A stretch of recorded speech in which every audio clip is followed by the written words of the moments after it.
Hello, Inside Great Minds listeners. We have an awesome guest today in inviting Alyce Dailey on to our podcast. A little bit about Alyce before you jump into the show. She is a coach. She's a speaker. She's an entrepreneur. She's a community builder. And in particular, in this stage of life that she's in now, she is the ultimate girl mom or daughter mom. So when we interview Alyce, we're going to be talking about her time as a successful Keller Williams real estate agent, a successful real estate coach, MAPS coach. And beyond that, we're really going to hone in on what she's accomplished, not necessarily as a realtor or a businesswoman, but actually what she's accomplished as a mom. She just released her book, The Magic Mom, 5 Principles to Unlock Your Natural Gifts to Raise Entrepreneurial Daughters, and has built a community around helping mothers understand that their role is that they are entrepreneurs. As parents, one of the most important things you can do is how you equip your kids. And she's got some great insights in both how to parent successfully. Her daughters, at least one of them that I know of for sure, has started their own entrepreneurial ventures, and the one daughter's only 17 years old. So you're going to learn a little bit behind the scenes about what has become of her daughters, that she's done a great job raising and developing, her secret sauce to how she's poured into them, some strategies for parents that honestly end up being great strategies for business owners. So I think you're going to be able to pull a ton away from this episode. I know I did with our guest, Alyce Dailey. So please enjoy this episode on Inside Great Minds.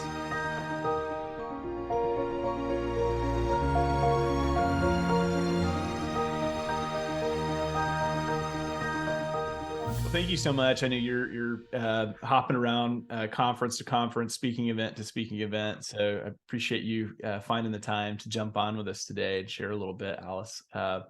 We met kind of in a funny, interesting series of ways, serendipitous ways, I guess, right? Yes, absolutely. So many roads were just telling us that we needed to know each other. That's right. Yeah. From Keller Williams circles and friendship circles back in Baltimore, and connections from your husband's family. And it's Yeah. wild. So, but I think timing worked out great because we connected right around the time of your book launch. Yeah. Maybe we'll start there, and then we'll kind of jump around a little bit in life, so that everybody that's listening can hear and get a little bit more background and context. But give us just to start with, what was the latest initiative? You published a book. Tell us a little bit about it, and what drove you to author this. Yeah. So the book is called The Magic Mom, 5 Principles to Unlock Your Natural Gifts to Raise Entrepreneurial Daughters.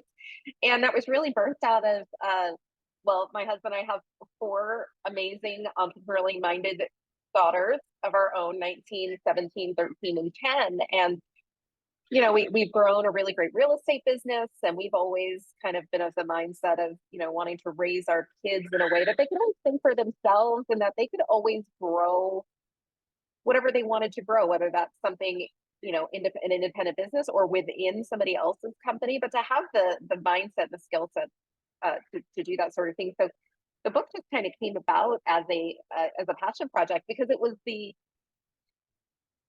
I think for all of us, our genius is so close to us that we just can't even see it. It's so close to us that we can't see it. And so I went on this exploration around, what's the number one question I get asked over and over and over again, right? So, and I would challenge listeners too to think about, what's the question that you get asked the most that feels so natural, like breathing, that you just answer it, that you think, well, surely everyone must think this way. And the question that I get asked as we travel and we speak and teach has always been, how did you raise 4 daughters in such a way that they think differently, that they are entrepreneurially minded, that they're curious and they're kind and adventurous? And I thought, well, that's easy. And so that's kind of how the book was born. It really just challenged me to start breaking down, if I needed to create a system and hand it to a mom around, hey, here are the mindsets and the skill sets that worked in our home. Here, take the model and go use it. So MAGIC is actually an acronym for Model, Affirm, Brace, Inspire, and Coach. And so everything we've done in our home fits around that. That's kind of how the book came to be.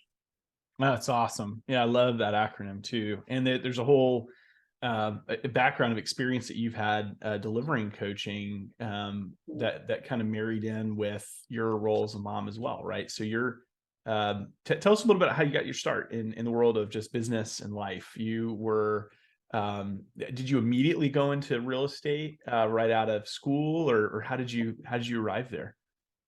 No, I met my husband in college, and we actually thought we were going to go work in the four walls of a church.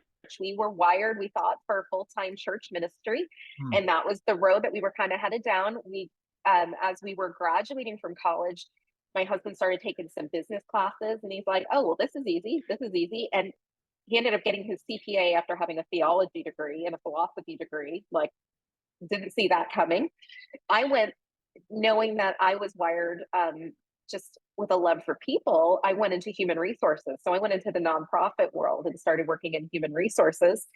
Did that for a few years. And during those few years, we started to get exposed to Jim Rohn and John Maxwell and just these really great thinkers. And we're like, wow, like this is, nobody taught us about this in college. Like this would have been really valuable. And so we started thinking about, okay, well, if we wanted to open a business, what could that look like? And we kind of stumbled into real estate. I don't think anybody has ever said like, hey, I want to be a realtor when I grow up. Um, but we stumbled into it as an industry where you could treat people really well and make a really good living for yourself. And we're like, well, let's go give this a whirl. And someone actually, before I even got my real estate license, a friend from college called us and said, hey, I want to introduce you to this coaching company because if you're thinking about getting into real estate, these are the people you want to go coach with. So I actually hired a coach to help me build my business a month before I got into real estate. Wow. So, and I've never been without a coach, and that was over 18 years ago. So just, Wow. having that, having somebody with you on that journey, and just, we believe in coaching so much that it was that coach that actually helped me pick the first brokerage and build the business, all based on referral. So everything we've always done has always been referral based. I love it. Well, I am also a believer in coaching. Um, no, that's wonderful. I think so. You hired a coach even before you started your career, so you were getting Yeah. poured into kind of that Jim Rohn conference of a formal education will make you a living, but it's self-education that earns you a Yes, fortune, right? And absolutely. I love that. So real estate, and then Keller Williams specifically, I think they have their own internal MAPS coaching. So you went from Mhm. receiving coaching to receiving coaching and providing it, right? Because you became, what am I right in saying, a Yes, MAPS coach as well? Okay. exactly. So yeah, I mean, received coaching and then coached members on our team for years. And then as I was looking for a more balanced kind of 9 to 3 life so I could drop the kids off, pick the kids up, I'm like, you know what? I think I want to go into coaching professionally as a career. It would Mm, it would do a couple of things. One, there's a whole different skill set to coaching when you actually go study the art of coaching, learning how to ask really powerful questions. That's not something, again, we learn at school, how to ask really great questions, because a coach is there to hold up a mirror to you and to there so that you can work on it, because none of us can see our own stuff. So getting into it as a profession and to be able to coach realtors and be able to help them grow their businesses, but not just their business, just really grow their life, to have it be a reflection of what they really want it to be. So you don't just get stuck doing something you don't love. yeah, I love it. And there's so many listeners that are in your same boat in the sense of building a business and being a parent. Hmm. Coming back to the book and your Yeah. focus on developing entrepreneurial moms in particular. Yep. Yeah, and I'm sure some of these applications are for dads too, Yes. right? Um, Tell me what, did it go back and forth? Sometimes I think, and I only have an 8-month-old, but we start reading these books on like real infant parenting, and what goes through my Yeah. head is like, wow, the psychology of this totally applies to grown adults as well, Oh, in terms of absolutely. incentivizing, motivating, cheering someone on, and promoting the right habits through positive Mhm. reinforcement. And then there are also, I'm sure, moments where maybe, and this is what I was going to ask you to speak to, where the opposite happens too, or maybe some of the nuggets that you pulled from MAPS coaching, you were able to port over to how to cover something with one of your kids. Did you ever feel like it happened that way from time to time? Always, always. I mean, because truth is truth, right? So it applies in all different arenas. You can't just isolate it to one place. Um, and as a coach, as you ask hard questions, a good coach will ask themselves the same questions, right? So I can't go ask somebody something that I'm not willing to answer myself. Mm. If you're going to be in a profession where you ask hard questions, you have to be willing to answer them for yourself as well, and that can be a really tough, vulnerable place to be. Yeah, and we talked prior. I know two of your girls are in their teenage years, right? Is that, did I get there? One's Yeah, so they're 19, 17, 13, and 10. So okay, three in their teenage pretty years, teen. one is out of the house, one's about to graduate, and then the 13 and 10 still a few more years at home. So you're telling me though, so this is how I visualize this, right? You're this rock star maps coach, just crushing it. Everybody listens to you at Keller Williams, and then you come back home and you're like, you know what? I've got a good coaching technique for my daughter here. And I just see a normal, like in my head, teenager going, "Mom, you can't coach. Don't try and coach me, Mom. I know that's your coaching technique." I mean, did that ever happen, or did you just Oh, have it different? totally happens because, one of my favorite, and you can use this as a party trick, right? I'm sure you've used this one before. It's when your kids, when somebody says like, "Well, I don't know," and a good coaching response is, "Well, if you did know, what would it be?"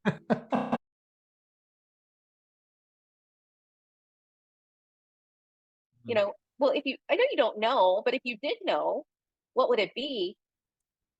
It's amazing how quickly you get an answer because you're freeing up permission for them to not really know the answer. This is like, well, I don't know the answer, but if I did know, here's what it would be. And so you self discover the answer. But yeah, when we're all feeling a little bit crispy, sure, my kids spit it back to me. It's like, oh, well, I don't know. And mom, don't say that whole, if you did know, what would it be? And there are times where they've used it on me where I'm like, oh, I don't know. Well, mom, if you did know, what would Oh it gosh. be?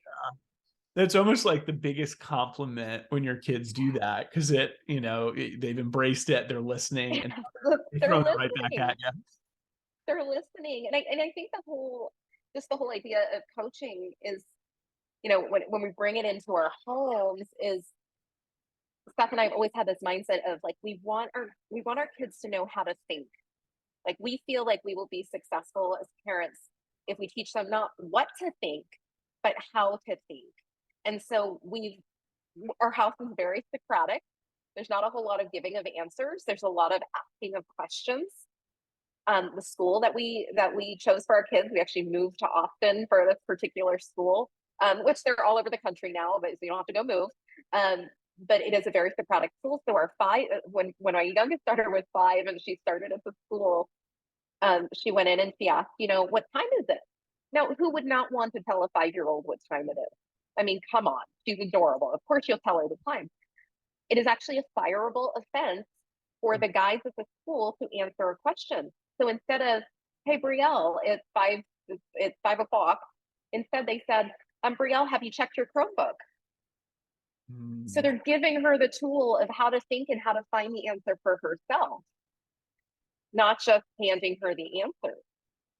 And so, I mean, that's a very small example of being Socratic in a discussion, but we do the same thing at home. It's like, and even when our kids, might say something that, we want to react, we've trained ourselves to like, okay, Alice, don't react, ask a question. What's a question you can ask right now to be curious? Because beautiful things happen when we get out of judgment and we get into curiosity. So Mhm. many times as parents, we think we know when Yeah. they tell us something. And it's like, okay, well, what if I just sit with, maybe I don't know. And I'm going to ask 3 questions before I even go into judgment. And the times that I've gone to that place, and it's a habit, it's not, you wake up one day and you're automatically able to do it. It's a muscle that you exercise and you use, and it gets stronger. But as I start to ask questions, and I'm like, oh my gosh, if I'd gone to judgment, this would have ended so poorly. And instead, my daughter just opened up in a way that I never would have expected. And I heard things that I would never have expected. And I didn't know how. I learn how they think by asking questions. Mm. So I just think that idea of getting into curiosity fast and putting the judgment aside. There will always be time for judgment, but once the judgment happens, it closes people off. Yeah, that's such a good lesson. Very simple, however, probably not always easy, No. especially after 4 hours of sleep and the questions are coming at 8 in the morning, right? For sure. For uh, sure.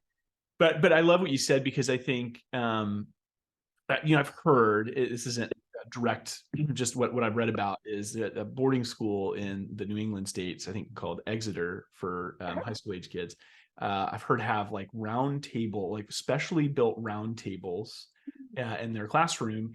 And the teacher sits at a round table with the students to facilitate kind of a Socratic approach. So whether they're teaching history or something else, it's not so much about memorizing facts and information as Yeah. much as it is challenging them to ask questions about history, or challenging them to process and discuss the merits of certain things that are going on. And that's a little bit of what it reminds me of when you talk about a Socratic approach, asking questions, Yeah. not passing judgment, but it almost sounds like training critical thinking. Yes.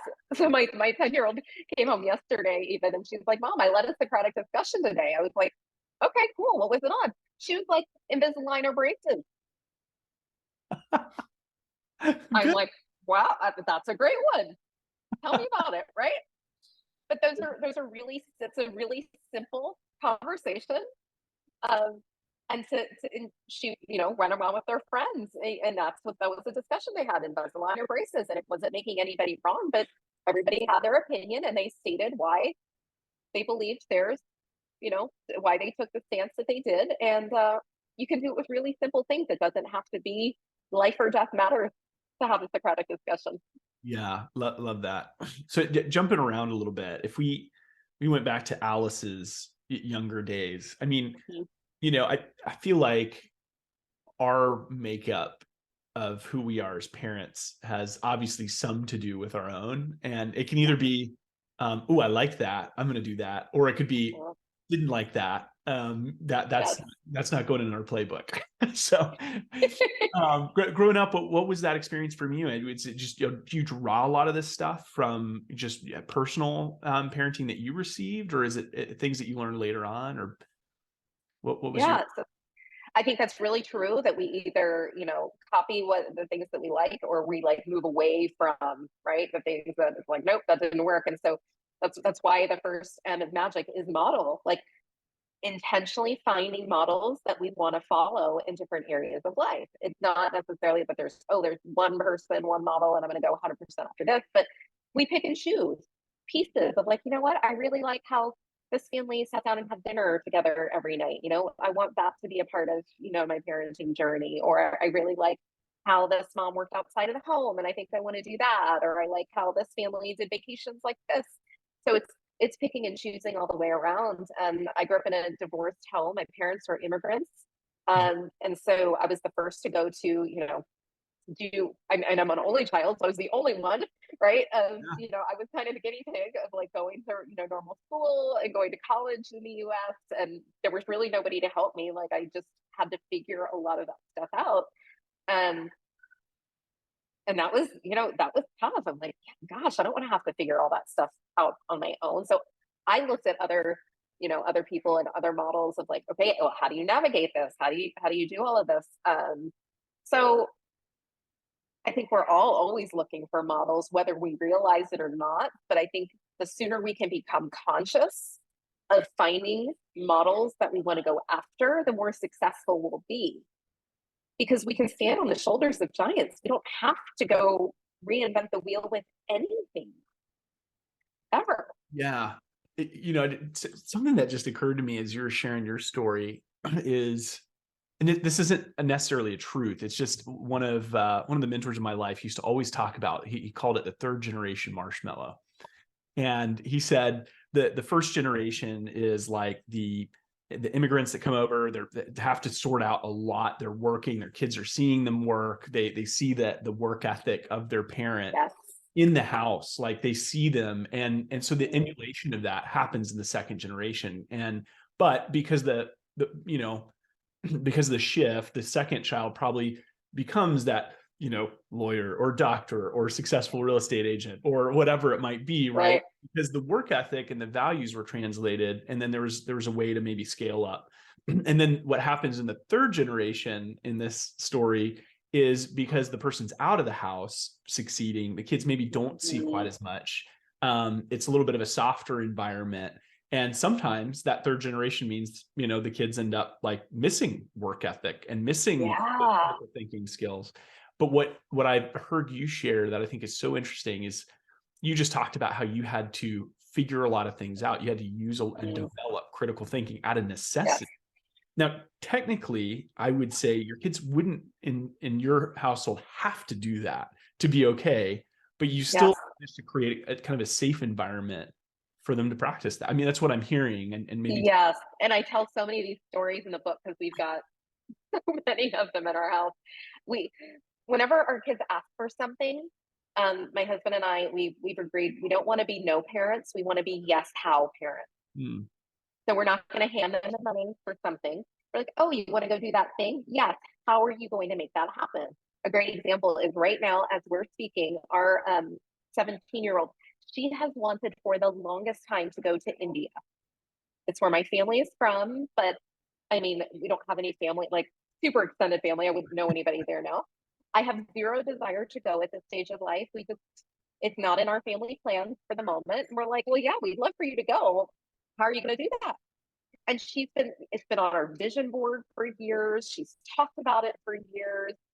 And wouldn't you know, about a month ago, a school in Austin that was kind of a spinoff of the school that our girls go to, um, they approached her about being a part-time guide at their school, and she negotiated in that they would pay for her trip to go to Nepal and India for 3.5 weeks, where they are right now. They took the students to Nepal and India, and they're trekking and they're going to boarding school and all of these things. And she's like, this has been on my vision board, made it happen.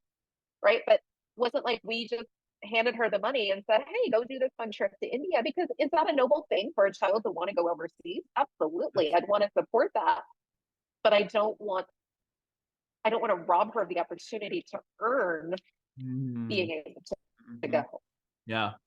You- So when you're talking about that whole marshmallow thing, I think it's the guilt of that generation that throws money at problems, and not at problems, but that throws money out of guilt.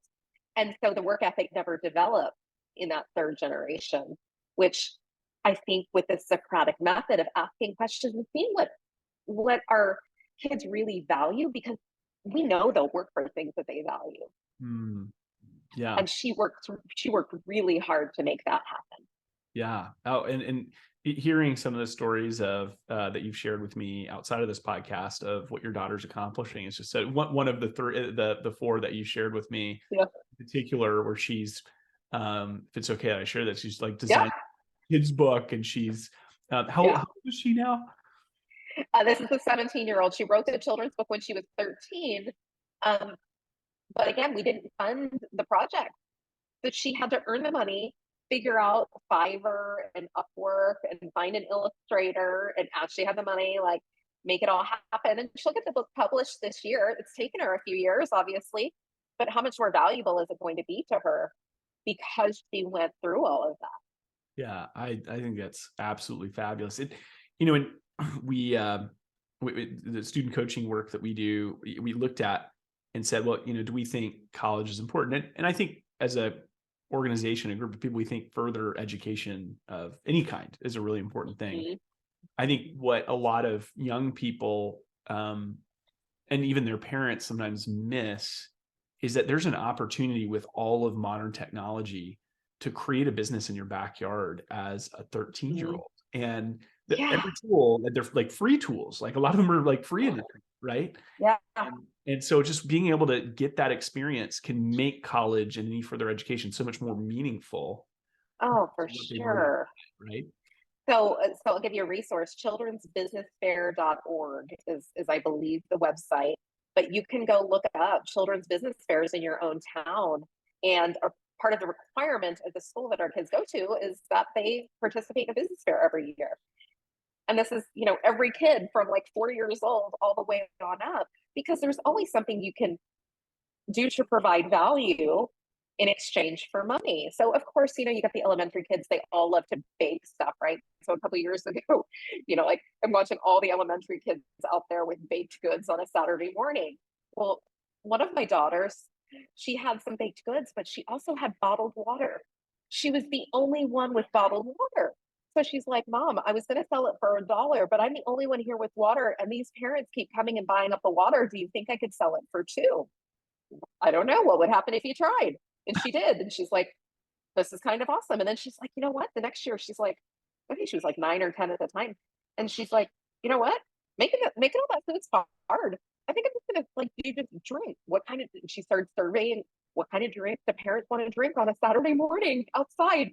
She's like, maybe some coffee, maybe some like seltzer water. And so she just did like a drink depot, and she's like, I don't have to make anything. I just go to Costco and buy it, and that's valuable. So a business doesn't have to be something you make, although it can. Hmm. I love that. So talking about building and writing a book as a business project for a second. So just the act on its own is, I know from many clients and colleagues who've gone through, or even some attempted and some completed the task of writing a book, how challenging it actually can be, right? And Yeah. you can pull in, in some cases, ghostwriters to write stuff for you, or you Yep. can. But when you decided you were going to take on this project, from the moment you kind of locked it into your mind, from to the point where it was completed, I mean, what's the timeline there? And tell me Yeah. what the biggest obstacles were for you in getting the thing to publish. Oh, you're gonna love the answer to this one. This is like a softball. I'm gonna get right here. This is so fun. Because the idea for the book came like 2018, and I've known it's been on my bucket list for years to write a book, even though I didn't know what I was gonna write. Okay. So I always said, like, I want to write a book because of like how Jim Rohn says, set a goal to become a millionaire, not for the $1,000,000, but for who you'd have to become to achieve that goal. And I felt the same way about climbing Kilimanjaro. I feel that same way about writing books. So those things have always been on the bucket list. When the book idea came in 2018, I'm like, oh, I can do this. And it would be start and stop. And I can't do this. This is terrible. Oh, I can do this. Like, and I would have like all of these ups and downs and ups and downs. And it was October 2021 that we had a friend through a Tony Robbins partnership event come stay at our house. And I'm setting up her guest room, and she's, we just met. And so we're talking, and she's like, well, what are you, tell me about your coaching. I'm like, well, I wanted to coach entrepreneurial minded moms, and I've got this idea for a book. And she's like, a book? Well, let me tell you about this program at Georgetown University. So essentially, what did I do? I hired a coach, and I wrote a book, and it got because I had a coach and I had the accountability. That's amazing. Wait, hold on. So it's okay to ask for help. Is that Oh my what gosh. It's beyond okay. And again, it was like they provided systems and models, so I didn't have to pretend to know how to write this book on my own. I came with a passion and with the ideas, and they're like, okay, Alyce, all we need you to do, write 5,000 words this week. I would talk to my editor every week for 30 minutes. And she's like, hey, write 5,000 words this week. Write 5,000 words this week. And I'm like, yeah, but is it good? Does it make sense? She's like, don't worry about it. Just keep writing. Just write another 5,000 words. That's all you got to do.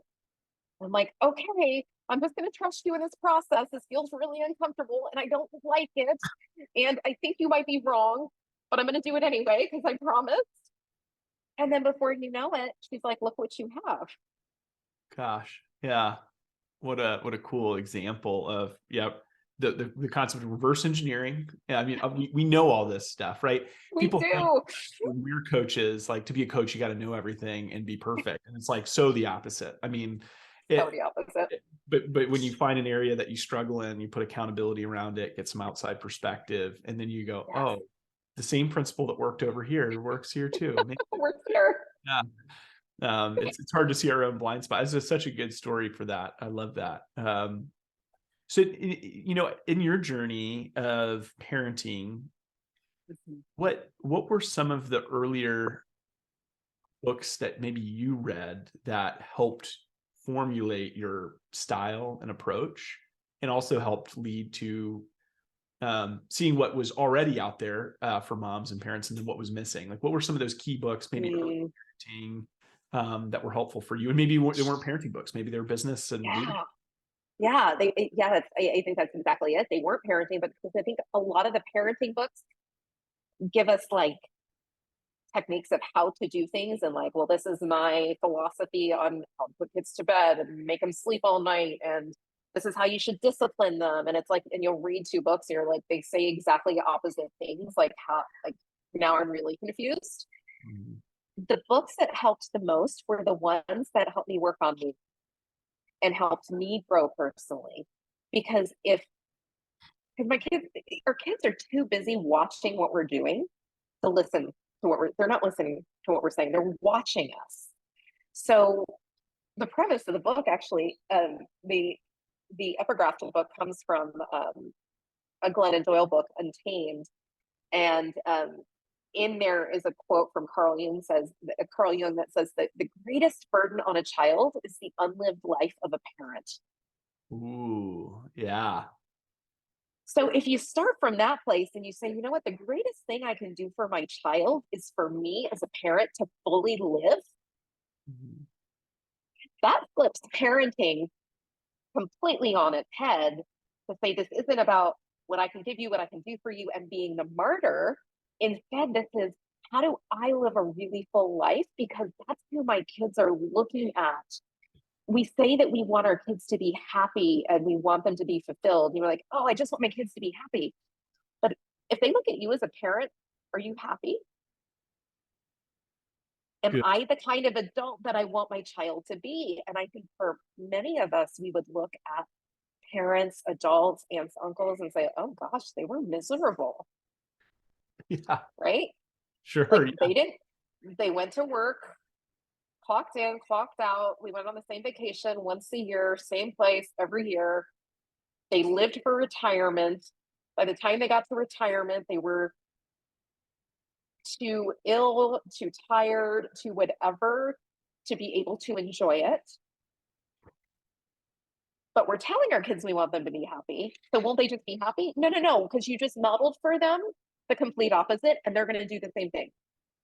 Yeah. Go around telling everybody to be happy, but make sure you're miserable. Yeah. So that was part of me saying yes. That, like, when I had a client ask me, hey, will you come climb Kilimanjaro with this group of 14 women, and we're going to go raise money for women that have been affected by violence in war zones. And one of my daughters was like, I don't want you to go, but you said yes, didn't you? Because you have to say yes.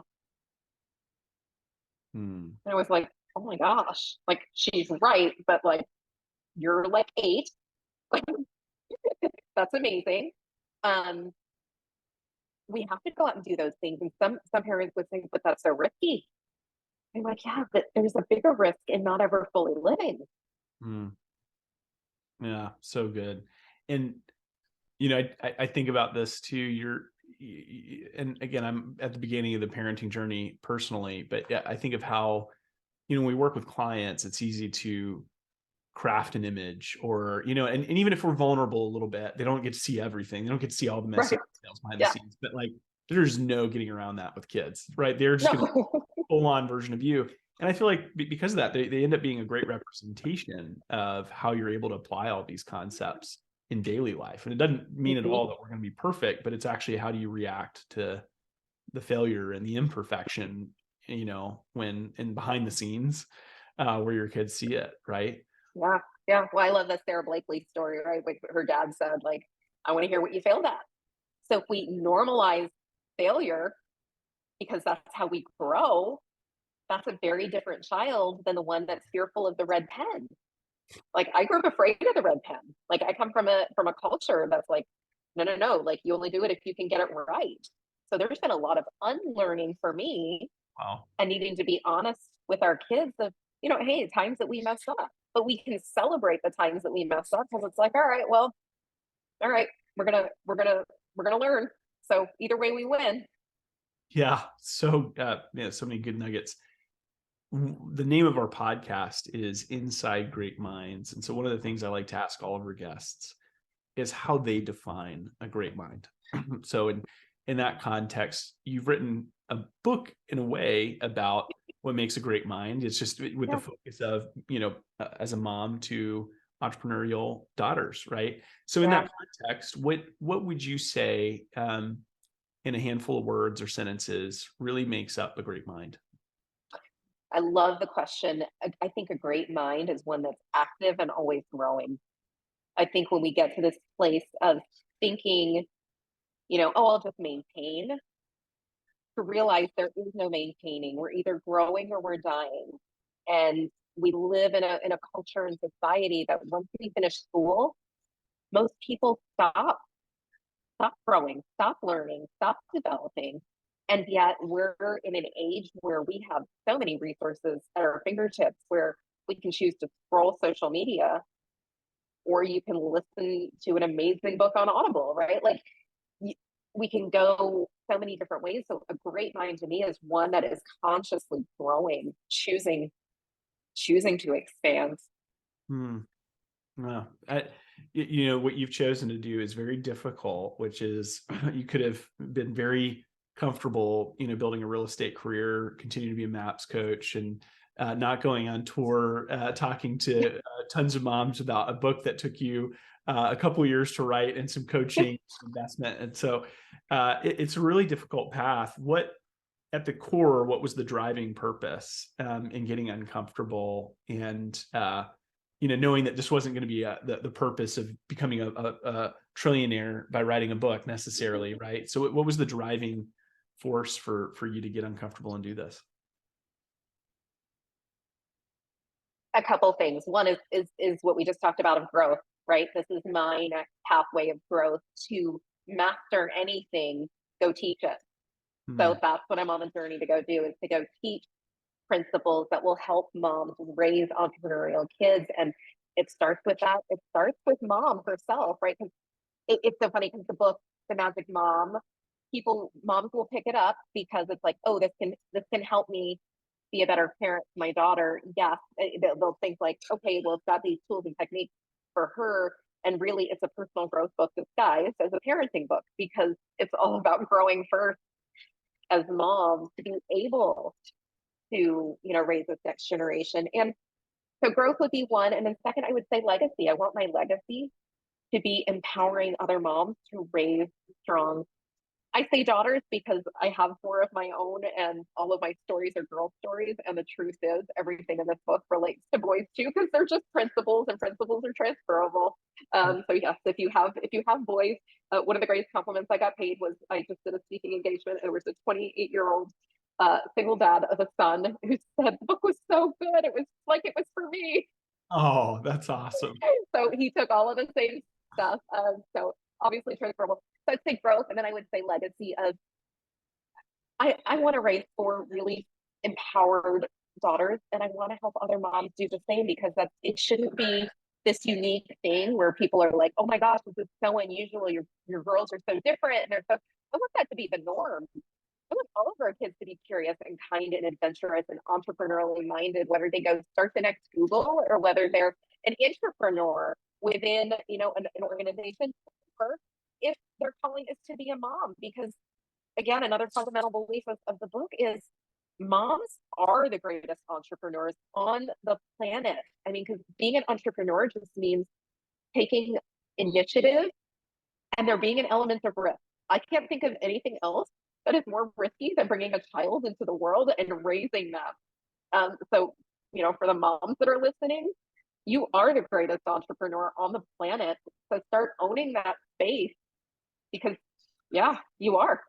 Yeah, so good. And one of the last questions I had was, if you, Alyce, could turn around and give a little, knowing everything you know now, going through all this process, both being a mom, a business owner, and you could go back to the eager 21-year-old version of yourself, to just provide a little bit of wisdom, what would you have shared to a 21-year-old version of you, knowing what you know now? I would just simply say that, whatever it is, the highest of highs, the lowest of lows, whatever it is that's going on, this too shall pass. Mm. Things are never as great as they seem. They're never as bad as they seem. And sometimes I lived a life where I felt like I was running out of time. It was like I had to do everything and do it right now. And it's, no, just be present, whatever it is, this too will pass. Mm-hmm. Very, very good advice. And not necessarily like just stoic, but people get really, if you have super, super high highs, you're probably setting yourself up for some pretty low lows too, right? So how do you Absolutely. that balance? It's great, great wisdom. I kind of wrap up with this. I think one of the things I appreciate is a common mission, and what we hope to do with this podcast and a lot of the work that I personally am involved in is similar in nature to yours. And that's that one of the biggest issues we have, I think, and hopefully I believe you probably agree in contemporary society is a lack of, and we're right in the middle of elections right now with November 8th, looming.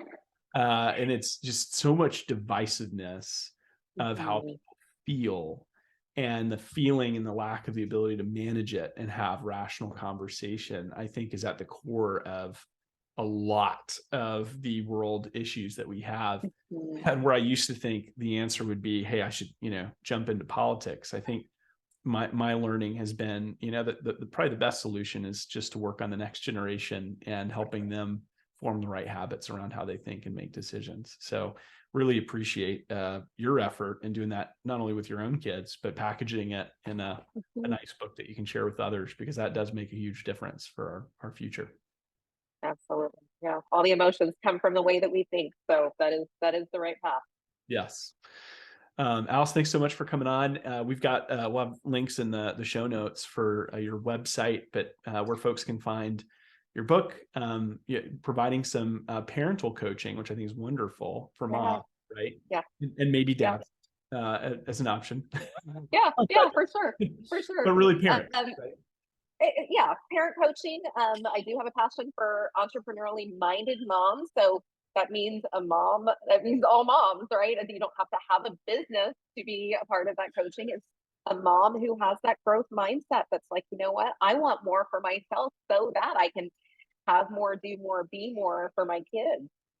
And they book you for a workshop is also an option for we folks. can do workshops, we can do coaching, we've got group options, so many different things. So I'd love to be connected to like-minded individuals. So come over and join the community. Awesome. And find our book on Amazon. Very good. Well, congratulations on being #1 bestseller for your category, and for raising 4 amazing girls. And thanks again for your time. Thank you. It's an honor to be here.